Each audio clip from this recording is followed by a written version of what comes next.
A continuación, en cómo funciona, el purificador de aire es mucho más que un filtro para partículas. Es una trampa muy ingeniosa que sabe atrapar a su presa.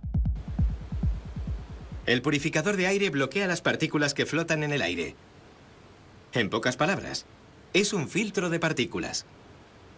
Pero no es tan sencillo como parece, porque tiene que arreglárselas para atrapar partículas que son 40 veces más pequeñas que los orificios de los filtros. Para atrapar las partículas, se vale del comportamiento de estas en el aire y de la interacción molecular para tenderles una trampa. Pero, ¿cómo funciona?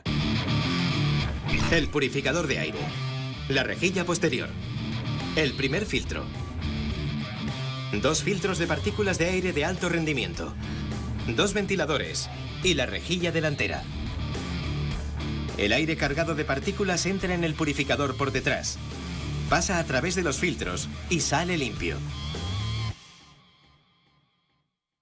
Pero para entender cómo funciona, tenemos que desmontarlo.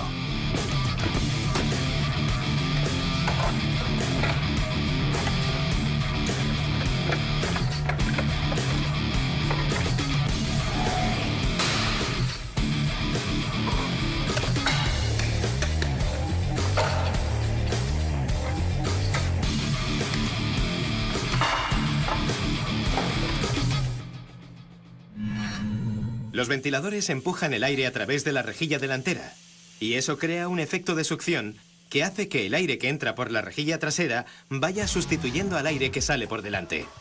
El aire y todas las partículas que arrastra entran por el primer filtro.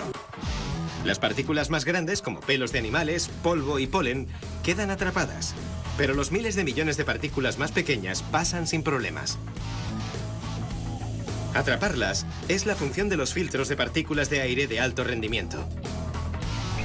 Estos están hechos de unas fibras sintéticas extremadamente finas. El espacio que hay entre las fibras es de 3 o 4 micrones. Pero aún así, el filtro puede atrapar partículas más pequeñas, de un tamaño de 1/10 de micrón. Así es como se comportan las partículas en la corriente de aire y así es como interaccionan las moléculas para que el filtro las atrape.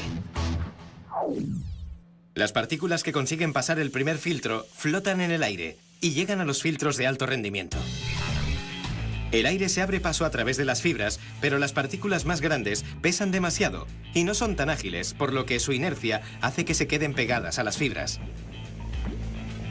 Y allí se quedan gracias a 2 cosas: la corriente de aire que las inmoviliza contra las fibras y la fuerza de la interacción molecular.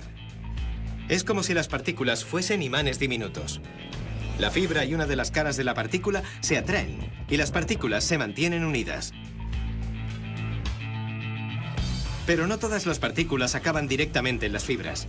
Las más pequeñas se las apañan para dejarse llevar por la corriente de aire que fluye entre las fibras y las atraviesan.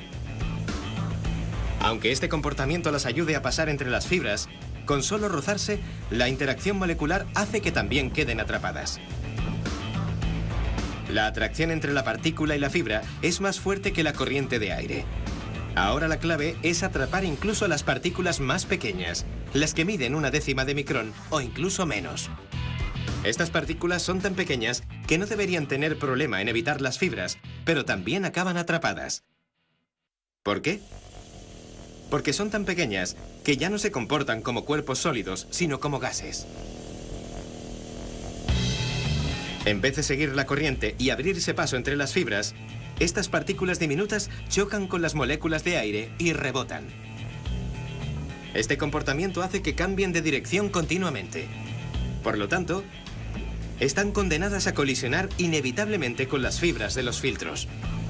Entonces la interacción molecular cumple su función y las inmoviliza para que queden atrapadas en las fibras.